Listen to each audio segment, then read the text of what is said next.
سورہ الکہف سے ایک آیہ مبارک کی تلاوت کی عزت رب العالمین نے نصیب فرمائی ہے۔ موقع دلچسپ ہے اور لطیف تر بھی۔ رب العالمین نے اپنے پیارے محبوب علیہ الصلاۃ والسلام سے یہ کہا، وَاصْبِرْ نَفْسَكَ مَعَ الَّذِينَ يَدْعُونَ رَبَّهُمْ بِالْغَدَاةِ وَالْعَشِيِّ۔ اے میرے سونے محبوب، آپ اپنے نفس مبارک کو ان لوگوں کے ساتھ وابستہ رکھیے اور ان کے ساتھ اپنے آپ کو وابستہ فرمائیے جو صبح اور شام اپنے رب کو یاد کرتے ہیں۔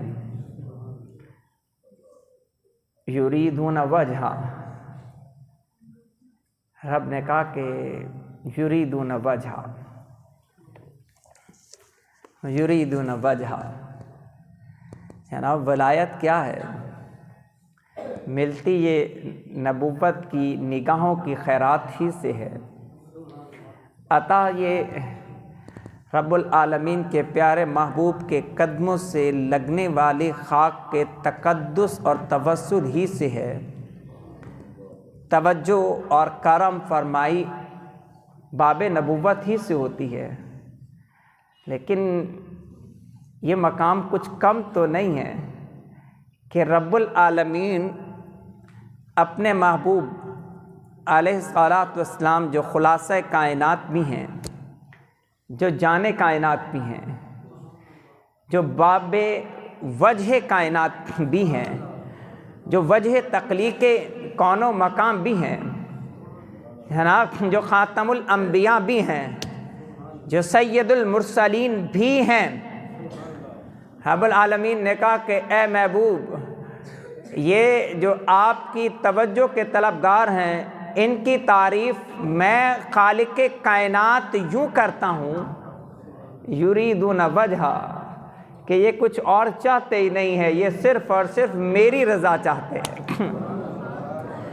میں کہوں کہ ان لوگوں کا مقام اور منصب اور اہمیت کو سمجھیں کہ رب العالمین نے کہا یریدون وجہہ، کہ یہ لوگ صرف اور صرف وہ میری رضا چاہتے ہیں، وہ صرف مجھ سے محبت کرتے ہیں۔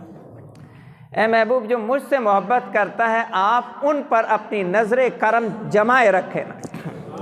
آپ ان کی طرف اپنی توجہ اور شفقت اسی طرف پھیرے رکھیں جس کے دل کی دھڑکنوں میں نہ مال ہے، نہ متاع ہے، نہ طمع ہے، نہ حرص ہے، نہ ہوس ہے، نہ منصب، نہ عہدہ۔ وہ کدھر نہ دیکھتے ہیں نہ ادھر دیکھتے ہیں، ان کا دل بھی، ان کی دھڑکن بھی، ان کی سوچ بھی، ان کا تخیل بھی، ان کا تصور بھی، ان کا نفس بھی، ان کا دم بھی، ان کی نظر بھی، اگر وہ چاہتی ہے تو وہ صرف رب کو راضی کرنا چاہتی ہے نا۔ کہا یریدون وجہہ، اے محبوب آپ اپنے نفس مبارک کو ان لوگوں کے ساتھ وابستہ رکھیں جو صبح و شام اپنے رب کو یاد کرتے ہیں اور رب کی رضا چاہتے ہیں۔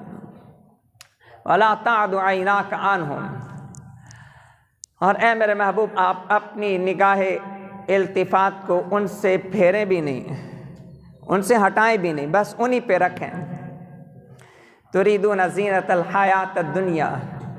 آپ دنیا کو نوازنے کے ارادے سے بھی دنیا داروں کی طرف توجہ نہ کریں۔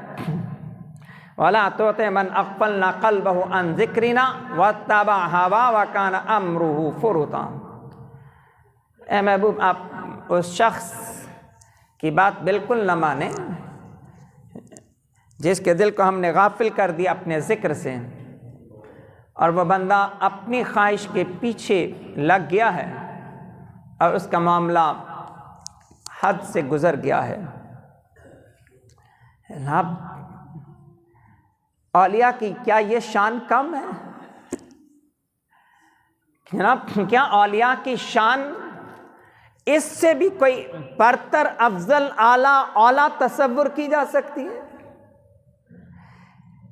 کہا کہ سب کچھ ہیں حضور،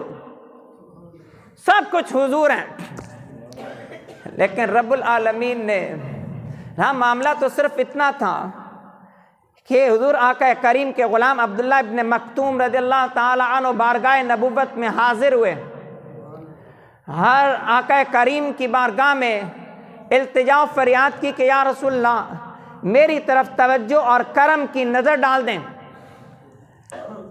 میری طرف اپنی محبت بھری نگاہوں سے میرے باطن کو بھی صاف ستھرا اور اجلا اور پاک اور صاف کر دیں۔ اور آقا رحمت علیہ الصلوۃ والسلام اللہ کی توحید کی دعوت دینے میں سرداران قریش کے ساتھ مشغول تھے۔ حضور آقا کریم انہیں توحید کی دعوت پہنچا رہے تھے، انہیں کہہ رہے تھے کہ ایک اللہ کو ایک مانو، اس کے لیے سجدہ کرو، بتوں سے انکار کر دو۔ عبداللہ ابن مکتوم رضی اللہ تعالی عنہ جناب آنکھوں سے، ظاہری آنکھوں سے دیکھتے نہیں تھے، ان کے دل کو دھچکا لگا۔ ادھر حضور آقا رحمت علیہ الصلوۃ والسلام رحمت للعالمین آقا جو اپنے رب کی توحید کی دعوت دینے میں مشغول تھے، انہیں بھی عبداللہ ابن مکتوم کا بے وقت آنا مناسب محسوس نہ ہوا۔ جناب جس وقت یہ کیفیت پیدا ہوئی تو رب العالمین نے کہا یہ سرداران قریش جتنے ان سب کو پرے کریں، عبداللہ ابن مکتوم جو میری محبت میں آپ کی بارگاہ میں توجہ مانگنے آیا ہے محبوب، اس کی طرف نظر فرما دیں نا۔ یعنی شان کچھ کم تو نہیں ہے جناب، اور اگر قرآن مجید وہ تا قیام قیامت کے لیے ہے تو جناب آیت اپنے عموم پر برقرار ہے، اور اگر آیت اپنے عموم پر برقرار ہے تو اس کا مطلب یہ کہ آج بھی کوئی بندہ جس وقت اپنے سجدے میں خشوع و خضوع بسا کر اپنے دل کی دھڑکنوں میں اپنے رب کی رضا کی نیت کر کے اپنی جھولی کو پھیلا کر اور اپنے گناہوں پر نادم ہو کر اور اپنی سوچوں کو یکسو کر کے جب بھی وہ اللہ کی بارگاہ میں سجدہ کرے گا مصطفیٰ کریم اس پر نظر فرما دیں گے نا۔ اس کی وجہ یہ کہ یہ قرآن مجید کا حکم ہے، یہ قرآن مجید کا حکم ہے کہ محبوب اس بندے کی طرف نظر کریں، اس کی طرف توجہ کریں، اس کی طرف دھیان دیں، اس میں اپنی نظر سے مالا مال کر دیں، اس پر نظر کر کے اس کا باطن صاف ستھرا کر دیں، اس کی طرف نظر کر کے اسے اپنے قریب کر لیں، اس کی طرف توجہ کر کے اسے رب العالمین کا مقرب بنا دیں۔ جناب عالی آیت اپنے عموم پر برقرار ہے، یہ حکم کل کے لیے بھی تھا، یہ حکم آج کے لیے بھی ہے، یہ حکم قیامت تک کے لیے بھی رہے گا نا۔ یہ اولیاء کی شان کے لیے معمولی بات تو نہیں ہے کہ یہاں رب العالمین نے خود، اللہ رب العالمین نے خود حکم دیا، خود حکم دیا۔ اللہ اکبر۔ ویسے بات ادھر سے کریں یا ادھر سے کریں نتیجہ وہی پہنچے گا۔ ہاں بندہ درود پڑھتا ہے، بندہ یہی چاہتا ہے نا کہ حضور کی نظر ہو جائے، حضور خوش ہو جائیں۔ ہاں بندہ مصطفیٰ کریم آقا رحمت علیہ الصلوۃ والسلام کی بارگاہ میں سلام عرض کرتا ہے کہ کبھی حضور کرم فرمائیں اور قبول فرما کر ایسا جواب عطا فرما دیں کہ میرے کانوں کی سماعتیں بھی مصطفیٰ کریم کی آواز کی لذت کو محسوس کر سکیں۔ ہر بندہ حضور کی بارگاہ میں آتا ہے کہ اللہ راضی ہو جائے، اللہ میرے گناہ معاف کر دیں۔ رب العالمین نے کہا بخشش چاہیے میرے محبوب کی بارگاہ میں آ جاؤ۔ لیکن اس بات کو قرآن مجید نے، اب بات وہی ہے لیکن سمجھانے کا انداز بدلا اور کہا کہ بعض ایسے بھی ہیں جو میری یاد میں اتنے مست ہو جاتے ہیں کہ میں رب خود ان کا سفارشی بن کر اپنے محبوب سے کہتا ہوں کہ اے محبوب یہ تیرے منگتے ہیں، ان پر نظر فرما دیں نا، ان پہ نظر فرما دیں۔ رب العالمین کہتا ہے میں خود کہتا ہوں یریدون وجہا واصبر نفسک مع الذین یدعون ربهم بالغداۃ والعشی۔ اللہ اکبر۔ یہ حدیث پاک آپ معروف ہے، زیادہ کسی الجھی ہوئی بحث میں نہیں پڑھتا، لیکن معروف حدیث پاک ہیں اور صحیح میں ہے کہ قیامت کے دن کچھ ایسے لوگ بھی ہوں گے جنہیں اللہ نور کے ایسے ممبروں پر اونچا کر کے بٹھا دے گا کہ انبیاء اور شہداء بھی انہیں دیکھ کر رشک کریں گے۔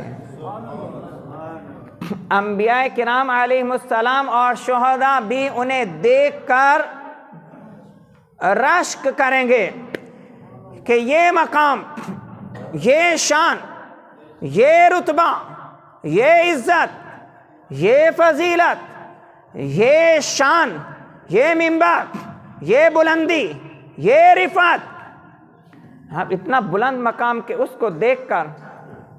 انبیاء کرام علیہ السلام، اب عقیدہ یہی ہے، عقیدہ یہی ہے، اس لیے میں نے کہا کہ میں کسی الجھی بحث میں نہیں پڑھتا ہوں، عرض یہ کروں عقیدہ یہی ہے کہ افضل انبیاء کرام علیہ السلام ہے، اولیاء انبیاء سے افضل نہیں ہیں، اولیاء انبیاء سے افضل نہیں ہوتے، افضل انبیاء ہیں، افضل انبیاء ہیں، لیکن حضور نے فرمایا کہ جو میری امت کے اولیاء ہیں ان کی شان بھی تو دیکھو نا، قیامت کا منظر ہوگا تو اللہ انہیں نور کے ان ممبروں پہ بٹھا دے گا کہ انبیاء بھی دیکھ کے کہیں گے واہ واہ، کیا مصطفیٰ کی امت کے اولیاء ہیں، کیا شان والے ہیں۔ ویسے اگر تصور سے دیکھ لیا جائے اور بندہ تخیل میں تصویر بنائے کہ کل کی کل آدمیت ہے اور کل کی کل انسانیت وہ میدان محشر میں جمع ہے، سیدنا آدم علیہ السلام سے لے کر عیسیٰ علیہ السلام تک جناب سوا نیزے پر سورج ہیں، لوگ اپنے اپنے پسینے میں غرق ہو رہے ہیں اور حال برے ہو رہے ہیں اور جسم گرمی سے بھڑک رہے ہیں، دل لمبا ہو گیا ہے اور پریشانی کا عالم اور حال ہے، اور انسانیت اور آدمیت پھر تلاش میں نکلتی ہے کہ کوئی مشکل کشا مل جائے، کوئی حاجت روا مل جائے، وہ ادھر سے ادھر ادھر سے ادھر جائیں۔ جناب ایسے میں نظر اٹھا کر دیکھیں تو پھر میدان محشر میں کہیں اونچے اونچے ممبر لگے ہوں اور ان ممبروں پر کہیں عبد القادر جیلانی ہو، کہیں پہ داتا علی حجویری ہو، کہیں پر غریب نواز اجمیری ہو، جناب کہیں پہ بابا فرید ہو، اور کہیں پر اولیاء امت میں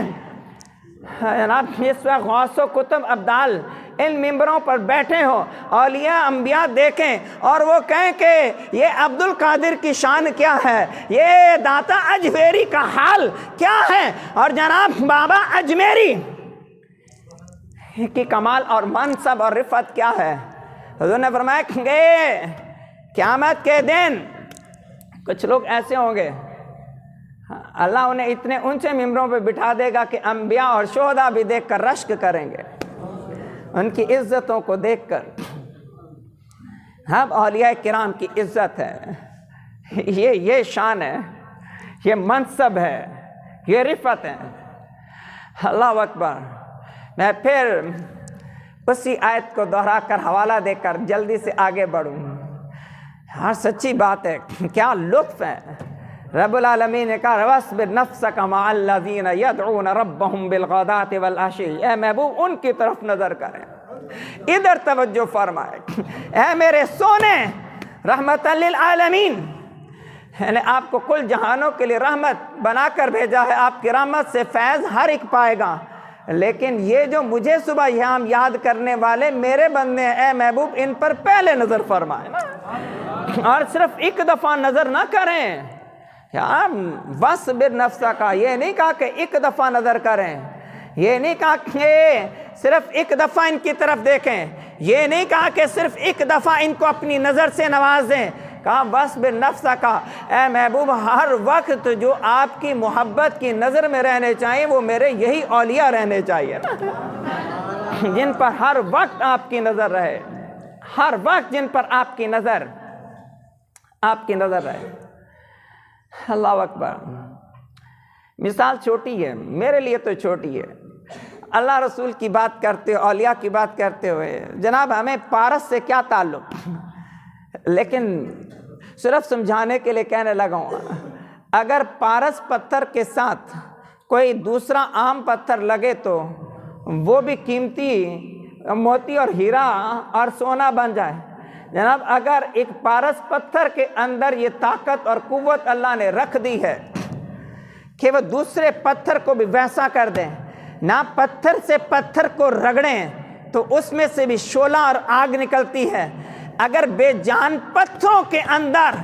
فیض منتقل کرنے میں اللہ نے یہ صلاحیت رکھ دی ہے تو جناب اس بندے کی شان کیا ہوگی جسے مصطفیٰ کریم نے اپنی نظر سے کامل کر کے پھر امت کے لیے راہبر اور رہنما بنا دیا ہو نا۔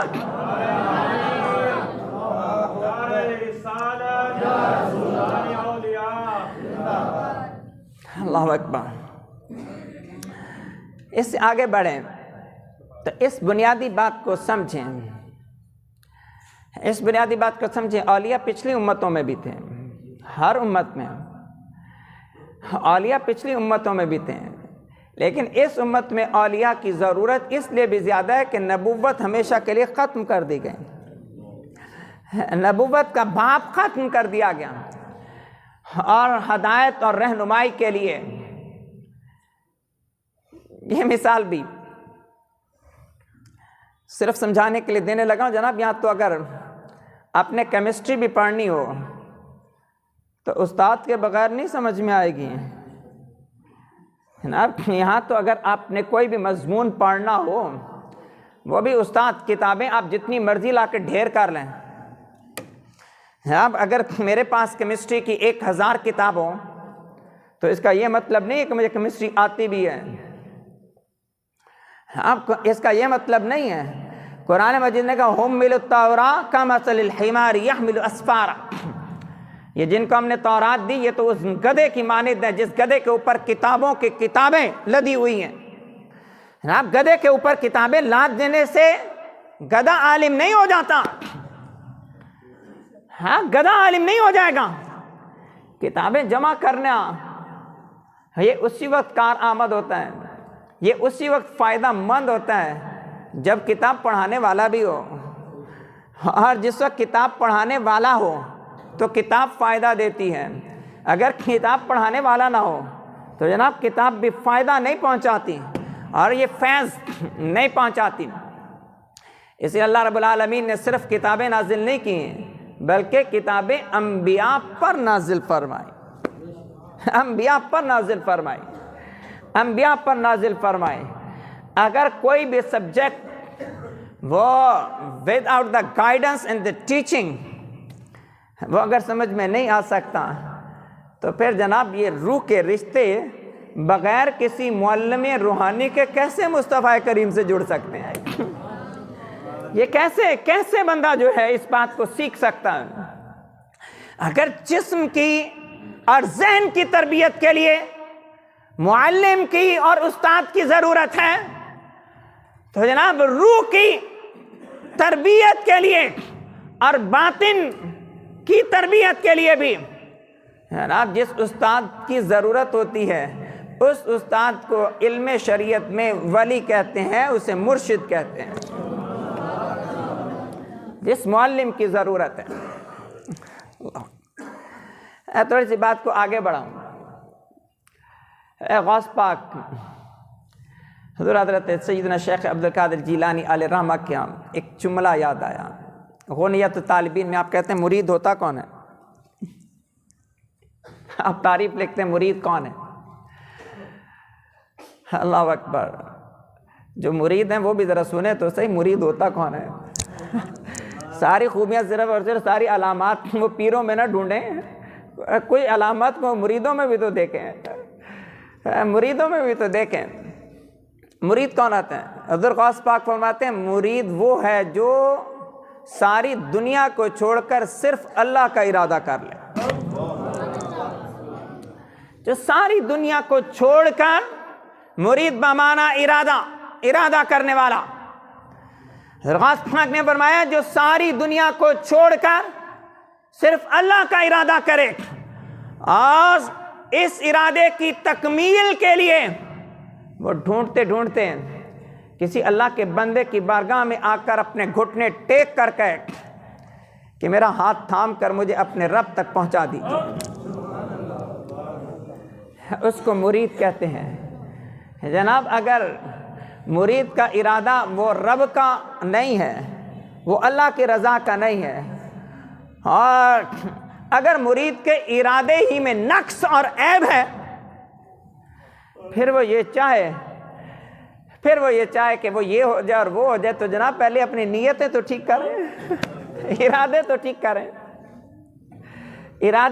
کریں، اور اس کے بعد آگے بڑھنے کی کوشش کرتے ہیں۔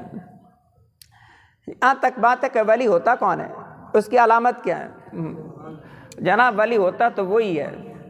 مجھے امام اعظم حضرت نعمان بن ثابت، حضرت امام اعظم ابو حنیفہ علیہ رحمہ کی بات یاد آئی۔ اپنے ایک موقع پہ کہا تھا کہ جس شخص کی گردن پر اہل بیت کی غلامی کی مہر نہیں ہے، وہ جان لے کہ اسے اللہ نہ علم سے کچھ دیتا ہے نہ ولایت سے کچھ دیتا ہے۔ جسے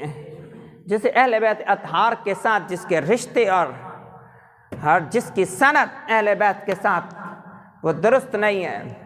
اس لیے امام اعظم فرماتے تھے کہ اگر مجھے 2 سال یہ جو میں نے گزارے ہیں امام باقر کی صحبت میں اگر نہ ملتے تو ابو حنیفہ ہلاک ہو چکا ہوتا۔ اسے کون پوچھتا؟ نبی معمولی بات نہیں ہے، کان کھول کر سننے والی ہے کہ امام اعظم جن کا دنیا آج نام لیتی ہے، ان کو جیل میں رکھا گیا، ان کا جنازہ بھی جیل قید خانے سے نکلا۔ اب امام اعظم حنیفہ کا قصور کیا تھا؟ ایک ایسا بڑا شخص، ایک ایسی بڑی ہستی جس کا نام اور جس کی سوچ اور جس کے فتوے پر اب اتنی صدیاں گزرنے کے بعد بھی کروڑوں اربوں لوگ جس پر عمل کرتے ہیں، ان کے حلال کو کیے ہوئے اور کہے ہوئے فتوے کے مطابق حلال کو حلال اور حرام کو حرام سمجھتے ہیں۔ آخر کیا مسئلہ تھا اس دور کے حکمرانوں کو؟ جناب آپ جدھر سے مرضی، جہاں سے مرضی، جس سے جی چاہے اس سے پوچھ لیں، جہاں سے جی چاہے وہاں سے پڑھ لیں۔ میں نہیں کہتا، میری بات سنیں، جس کے ذات پر ہم اپنی نمازوں میں یہ طے کرتے ہیں کہ سجدہ صاف کرنا ہے کہ نہیں کرنا، اس امام اعظم ابو حنیفہ کا قصور اور کوئی نہیں تھا کہ وہ کہتے یہ تھا کہ میں غلام ہوں باقر کا، میں غلام ہوں جعفر کا، میری نسبت اہل بیت کے ساتھ ہے اور میں اہل بیت کے ساتھ دغا اور جفا نہیں کر سکتا۔ ہم حکمرانوں نے کہا کہ آپ چیف جسٹس بن جائیں، قاضی القضا بن جائیں۔ آپ نے کہا میں اس حکومت میں کیسے چیف جسٹس بن جاؤں جس حکومت کے حکمرانوں کے رشتے وہ امام باقر و جعفر سے ٹھیک نہیں ہیں، میں اس حکومت و ظلم کا حصہ نہیں بن سکتا۔ واپس پلٹی ہے، میں نہیں چاہتا کہ میرا عنوان کسی اور طرف نکل جائے، لیکن اولیاء ہوتے کیا ہیں، بنتے کیسے ہیں، یہ تو الگ عنوان ہے۔ میں تو فی الحال اتنا کہوں، ہم بھی عجیب طرح کے وہ ہیں، اللہ اکبر، ہم کہتے ہیں ولی وہ ہو، ہم جائیں تو وہ بتا دے کہ تم یہ ارادہ لے کر آئے ہو، تمہارے دل میں یہ ہے، تمہارے مسئلے یہ ہیں، تمہاری سوچیں یہ ہیں، تمہارے گھر میں یہ ہے، تمہارے باہر یہ ہے، تمہارے گھر میں یہ رکھا تھا، تم نے یہ کیا تھا، تم یہ کھا کے آئے ہو، تمہاری سوچ یہ ہے، تم فلاں جگہ گئے تھے، فلاں جگہ سے آئے تھے۔ تو ہم کہتے ہیں کہ یہ شخص بڑا کامل ہے، بڑا پہنچا ہوا ہے، چاہے وہ جھوٹ ہی بولتا ہو جناب، چاہے وہ گالیاں دیتا ہو جناب، چاہے وہ بد اخلاق ہو، چاہے وہ زبان کا کڑوا کسیلا ہو، لیکن ہم کہتے ہیں کہ یہ بڑا کامل ہے۔ آپ کو عدل اور انصاف کی قسم اور گواہی دے کر کہوں، اپنے دل پر ہاتھ رکھ کر آقا رحمت علیہ الصلوۃ والسلام کے غلاموں کی طرف اصحاب رسول اور اہل بیت اطہار کی طرف نظر دوڑا کر مجھے بتائیں۔ حضور نے فرمایا میری امتی کچھ بھی ہو سکتا ہے، وہ جھوٹا نہیں ہو سکتا۔ حضور نے فرمایا کہ ایک شخص ایسا جو طمع، ہرس اور لالچ رکھتا ہو، اور جو بخیل ہو، جو بخیل شخص ہے، کہا کہ جو بخیل ہے وہ اللہ سے دور ہے، جو بخیل ہے وہ لوگوں سے بھی دور ہے، اور وہ جہنم کے قریب ہے۔ جناب ایک بخیل کنجوس شخص، جناب اسے تو حضور آقا کریم علیہ الصلوۃ والسلام نے یہ کہا کہ یہ شخص ولی تو کجا،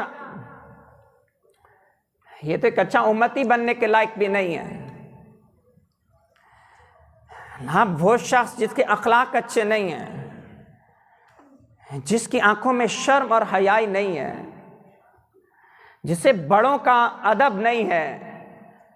جس کے لہجے میں چھوٹوں پر شفقت نہیں ہے،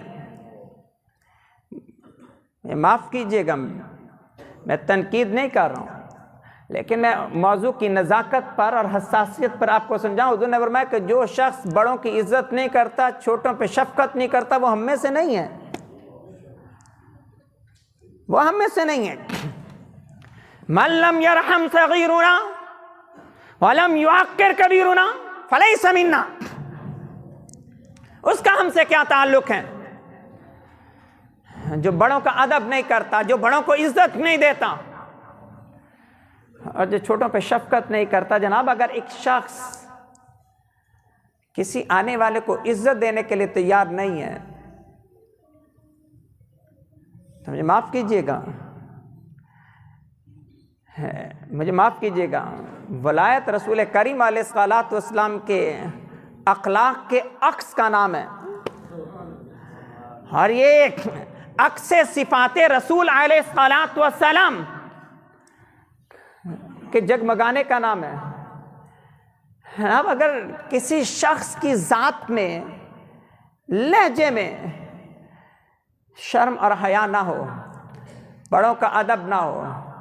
چھوٹوں پہ شفقت نہ ہو، وہ یتیموں کے ساتھ روتا نہ ہو، وہ مسکین کو اپنے ساتھ کھانا نہ کھلا سکتا ہو، جناب اپنی جیب سے خرچ کرنے کا حوصلہ نہ رکھتا ہو، اور اللہ کے نام پر خرچ کرنے کے موقع اور وقت پر اس کے دل میں گھٹن اور تنگی پیدا ہو جائے، تو جناب ایسا شخص صرف وہ یہ نہیں کہ میرے دل کا اس وقت کا حال بتا دے، اگر وہ میری ساری تاریخ بھی بتا دے، میں تب بھی کہوں گا کہ تم بہت کچھ ہو سکتے ہو لیکن تم اللہ کے ولی نہیں ہو سکتے۔ اب ولایت کا تعلق وہ اخلاق کریمانہ سے ہے، ولایت کا تعلق، اب یہ باتیں تو بات کی ہیں کہ تہجد کس نے پڑھی یا نہیں پڑھی، یہ بات تو بات کی ہے کہ کس نے کتنا درود پڑھا۔ اب یہ سارے مقام بہت اونچے ہیں، بہت اونچے ہیں، بہت اونچے ہیں، بہت اعلیٰ ہیں، بہت اعلیٰ ہیں، لیکن معذرت کے ساتھ آپ مجھے بتائیں گے کہ داتا صاحب علیہ رحمہ کو جناب داتا کیوں کہتے ہیں؟ جناب خواجہ معین الدین حسن علیہ رحمہ کو غریب نواز کیوں کہتے ہیں؟ جناب شیخ عبد القادر کو غوث الاعظم کیوں کہتے ہیں؟ میں آپ سے پوچھنا تو چاہوں گا، جناب آپ تاریخ کے اوراق الٹیں اور پلٹیں تو صحیح، جناب جن کے نام کا سکہ چلتا ہے اور جن کے نام کے ذکر سے آج بھی سینے آباد ہوتے ہیں، ہم انہیں جب یاد کرتے ہیں تو ان کی عبادتوں کے حوالے سے نہیں یاد کرتے، ہم انہیں یاد کرتے ہیں تو ہم کہتے ہیں کہ دیکھو یہ داتا علی حجویری ہے جس کے در پر جو آیا کبھی خالی نہ گیا، یہ غریب نواز ہے جس نے غریبوں کو ہمیشہ نوازا ہے، یہ عبد القادر غوث الاعظم ہے کہ کوئی اور اس بڑھیا کے دکھ میں روئے نہ روئے، جس کے بیٹے کی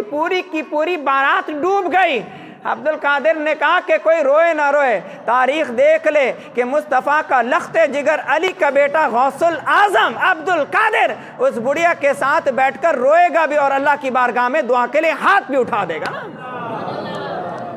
یہ غریب پروری، یہ انداز رحمت، یہ انداز کریمانہ، یہ شفقتیں، یہ محبتیں، یہ عطائیں، جس وقت تک یہ وجود میں پیدا نہ ہو، جس وقت تک یہ وجود میں پیدا نہ ہو، ہاں مجھے معاف کیجئے گا، بڑے صدق کے دل سے آپ سے معافی مانگ رہا ہوں۔ پھر کہوں کہ تنقید نہیں کر رہا ہوں، تنقید اپنا مسلک ہی نہیں ہے، تنقید اپنا مسلک ہی نہیں ہے۔ اب اسی لیے آپ غریب نواز آل رحمہ کی تاریخ پڑھیں گے تو جس وقت راجہ پرتھوی نے یا پتھورا نے یہ کہا تھا کہ یہ سارے کے سارے ہندوؤں کو کیا ہو گیا ہے، وہ میرے محل میں نہیں آتے، وہ غریب نواز کی کٹیاں میں کیوں جاتے ہیں، مذہب ہمارا مانتے ہیں، جاتے غریب نواز کے پاس ہیں۔ ہر جیسے ہی شام ہوتی ہے غریب نواز کی کٹیاں میں چراغ جلتا ہے، اور جیسے ہی چراغ کی لو روشن ہوتی ہے تو جناب اجمیر کی بستی بستی کونے کونے سے اور گلی گلی سے جناب ہندو چھپ چھپ کر وہ غریب نواز کے قدموں میں جمع ہو جاتے، اور جناب غریب نواز جو آتا اس کو سینے سے لگاتے، اپنے ساتھ بٹھاتے اور اپنے لنگر پر، اپنے دسترخوان پر عزت دے کر اسے کھانا کھلاتے، اس کا حال پوچھتے، کسی کی تیمارداری کرتے، کسی کا دل جوئی کرتے، کسی کے سر پر ہاتھ رکھتے، کسی کو گلے سے لگاتے، اور جس وقت وہ اٹھتے وہ کہتے کہ ہم نے ان بتوں کو اور ہمارے آبا و اجداد نے صدیوں سے ان کے سامنے سجدے کیے ہیں، لیکن ہمیں کبھی کسی نے اتنی عزت نہیں دی ہے جتنی غریب نواز عزت دیتا ہے۔ وہ کہتے تھے اگر مصطفیٰ کریم کی امت میں صدیوں بعد غریب نواز اتنا کریم ہے تو جس کا یہ نام لیتا ہے وہ مصطفیٰ کتنا رحمت للعالمین ہوگا نا۔ پھر وہ کہتے ہیں کہ ہمیں کدھر نہیں جانا، ہمیں کہیں نہیں جانا، ہمیں غریب نواز کی چوکھٹ پر جینا ہے، ہمیں غریب نواز کے قدموں میں مرنا ہے۔ اب ولایت وہ بندہ پروری ہے، وہ غریب نوازی ہے، وہ دکھ درد میں، سوز و گداس میں، جناب وہ خلوت و جلوت میں، اب جس وقت تک آپ اپنی آنکھوں میں کسی اور کے لیے نمی محسوس نہیں کرتے، کسی اور کا درد محسوس نہیں کرتے، کسی اور کا درد محسوس نہیں کرتے ہیں تو یہ ولایت نہیں ہوتی، یہ ولایت نہیں ہوتی۔ ہم ولایت تو ہے ہی، اللہ اکبر۔ پڑھ رہا تو مجھے پیر علاء الدین بغدادی صاحب کی ایک بات بڑی دلچسپ لگی۔ ان سے کسی نے پوچھا کہ کسی نے سوال کیا کہ یہ کیا ماجرا ہے کہ جو اللہ والے ہوتے ہیں، ولی ہوتے ہیں، اور لوگ بیمار ہوتے ہیں تو ان کے پاس آتے ہیں جی کہ دم کر دیں، پھونک مار دیں، پانی دے دیں، کوئی کلام بتا دیں، جو وہ کہتے ہیں کرنے سے اللہ شفا بھی دے دیتا ہے۔ کوئی آتا ہے اور کہتا ہے جی کہ میری روزی تنگ ہے، میری روزی تنگ ہے تو مہربانی کریں کچھ کریں، وہ دعا کرتے ہیں،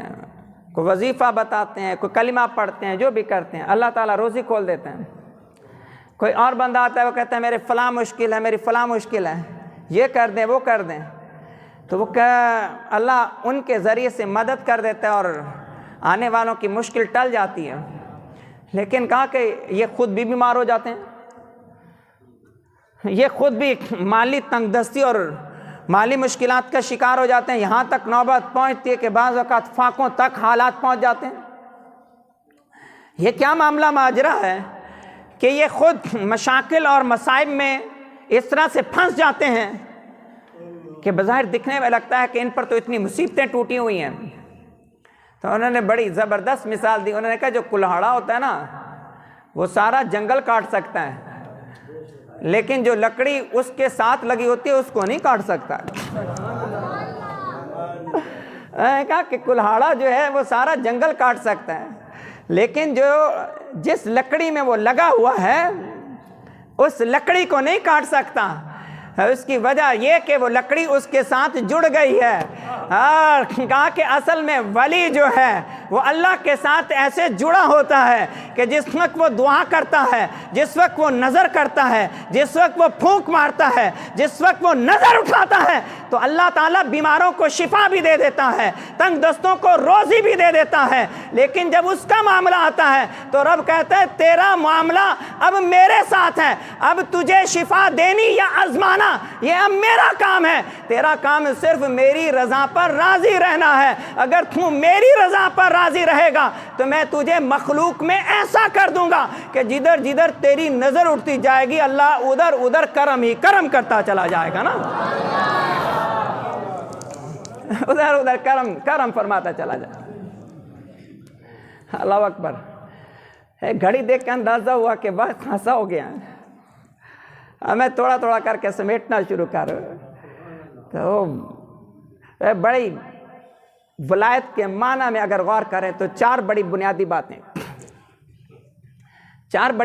باتیں سمجھ میں آتی ہیں۔ ایک تو یہ ولا کے معنی میں محبت ہوتا ہے، محبت اس کا معنی ہوتا ہے۔ تو ولی کون ہوگا؟ ولی وہ ہے یحبہم و یحبونہ،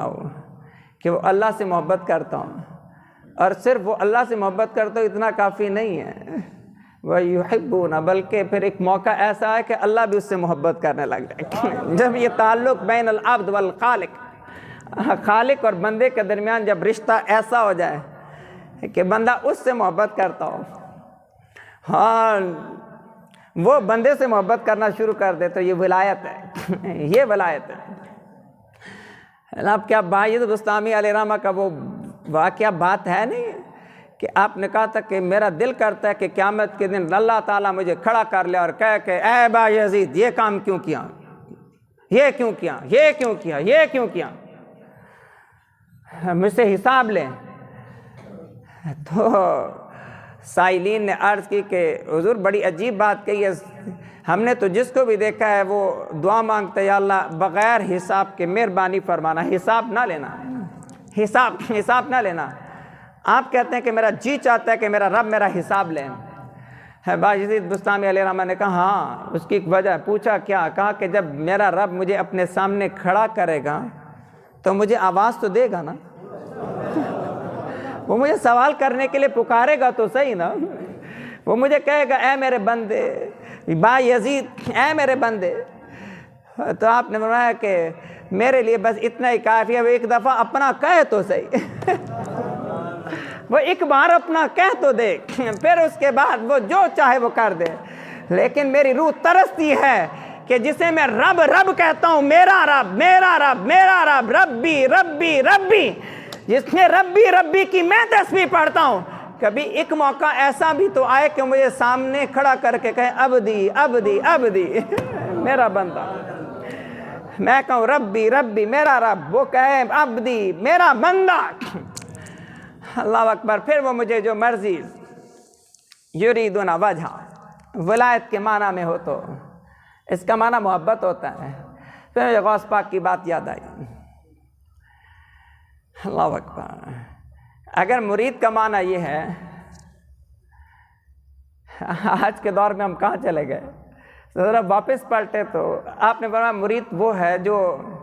بیعت اس لیے کرتا ہے کہ وہ ساری دنیا چھوڑ کر اللہ کا ارادہ کر لے۔ پھر آپ نے فرمایا کہ پیر کون ہے؟ کہ پیر وہ ہے جو آنے والے کی تربیت توجہ کے ساتھ اس انداز میں کرے کہ اس کا دھیان ساری دنیا سے کٹوا کر صرف اسے اللہ کے لیے کر دیں، صرف اسے اللہ کے لیے کر دیں۔ جو ایسا کرے، یہ بنیادی منصب ہے ولی کا، یہ بنیادی منصب ہے اللہ کے ولی کا، کہ وہ آنے والوں پر نظر کر کے تربیت کر کے ان کی اہلیت صلاحیت کے مطابق انہیں جس ارادے سے، جس نیت سے مرید آیا،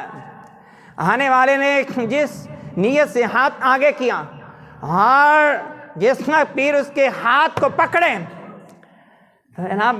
تربیت کے ساتھ پھر اس کا دھیان دنیا سے الگ کر کے، جدا کر کے اسے اللہ کی طرف کر دے اور اس کی توجہ اللہ کی طرف ہو جائے۔ اگر ولایت کا معنی محبت تو ایک ہو گیا، دوسرا معنی ہوتا ہے قریب ہونا، قریب ہونا۔ اسی لیے کہتے ہیں کہ جو قریبی رشتہ دار ہیں وہ ولی ہوتے ہیں۔ میت کے ولی کون ہوگا؟ اس کے جو اعزاء اقرب ہیں، یعنی وارث، قریب ہونا، اقرب ہونا۔ تو اس کا مطلب یہ کہ ولی تو وہ ہوتا ہے جو اللہ کے قریب ہوتا ہے اور اللہ اس کے قریب ہوتا ہے۔ کتنا قریب ہوتا ہے؟ کتنا قریب ہوتا ہے؟ کتنا قریب ہوتا ہے؟ اتنا قریب تو ہوتا ہی ہے کہ حدیث پاک میں ہے کہ میں بندے کے اتنا قریب ہو جاتا ہوں کہ بندہ جن کانوں سے سنتا ہے ان کانوں میں میری طاقت آ جاتی ہے، جن آنکھوں سے دیکھتا ہے ان آنکھوں میں میری طاقت آ جاتی ہے، جن ہاتھوں سے پکڑتا ہے ان ہاتھوں میں میری قوت اور میری قدرت کی طاقت اس میں آ جاتی ہے، جن قدموں سے وہ چلتا ہے ان قدموں کے اندر میری قوت اور طاقت آ جاتی ہے۔ آپ قریب ہونا اس کا معنی ہوتا ہے۔ اور اس کا ایک معنی ہوتا ہے کفالت، نگرانی میں۔ حضور غوث پاک کی ایک بات یاد آئی، اب میں ولی وہ ہے جو اپنے آپ کو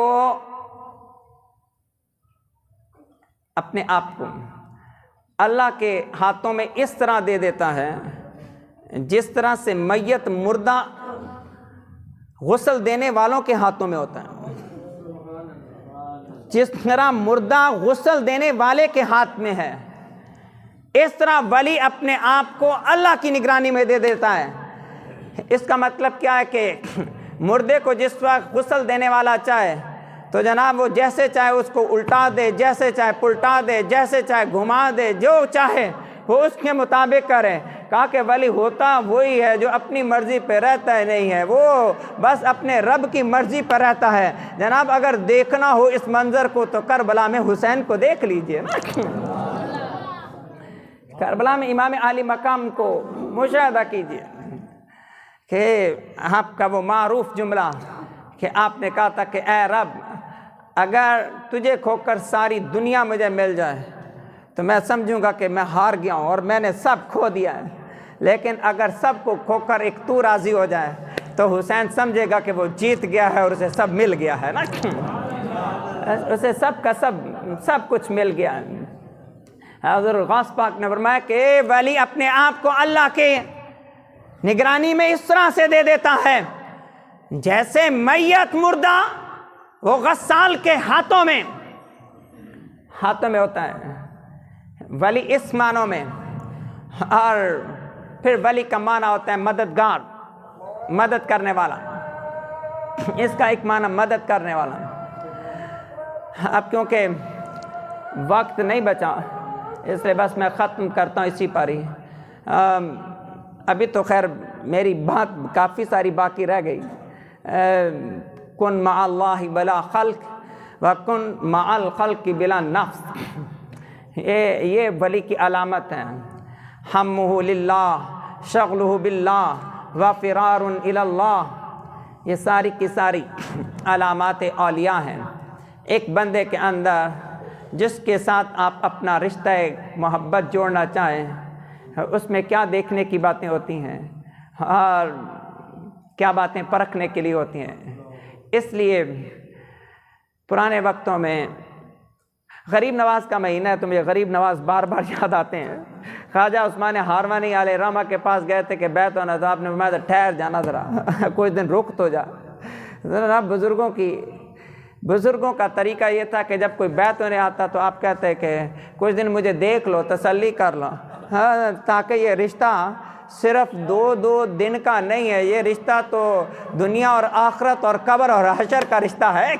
تو اس رشتے کی مضبوطی کے لیے جناب، اگر جناب یہاں تو شادی کرنی ہو تو کہتے ہیں کہ اسے دیکھ لو۔ جناب اگر یہ رشتہ یہاں قائم کرنے کے لیے اگر دیکھنا ضروری ہے یا بہتر ہے یا اعلیٰ ہے، تو جناب جہاں پہ بیعت کرنی ہو، جہاں پہ رشتے ازل کے بننے ہوں، تو اس لیے وہ کہتے تھے کہ دیکھ لو، تسلی کر لو، پھر ہم ایک دوسرے کے ساتھ جڑ جائیں گے۔ اللہ اکبر۔ اس بات پہ ختم کروں، اس بات پہ جلدی سے ختم کروں۔ اوتاد ہوتے ہیں 4، ابدال ہوتے ہیں 7، ہر دور میں کتب ہوتا ہے 1، امامان 2 ہوتے ہیں، یہ کتب کے وزیر ہوتے ہیں، اخیار 40 ہوتے ہیں، نقبا 300 ہوتے ہیں، نجبا 70 ہوتے ہیں، امت 4 ہوتے ہیں، اور مکتوبان یہ بھی اولیاء ہوتے ہیں اور یہ 4000 ہوتے ہیں۔ اور یہ وہ ہیں کہ جن کے ہونے کی وجہ سے اللہ تعالیٰ بارش دیتا ہے، اللہ تعالیٰ رحمت دیتا ہے، اللہ تعالیٰ روزی دیتا ہے، اللہ تعالیٰ برکت دیتا ہے، اللہ مشکلیں ٹال دیتا ہے۔ جناب یہ وہ ہیں کتب، ابدال، اخیار، نقبا، نجبا، امامان، مکتوبان۔ اللہ رب العالمین، کیونکہ وقت بہت زیادہ ہو گیا، لنگر شریف کے لیے بھی جانا ہے اور اس کے بعد نماز کا وقت بھی قریب تر ہو گیا انشاءاللہ العزیز۔ تو بس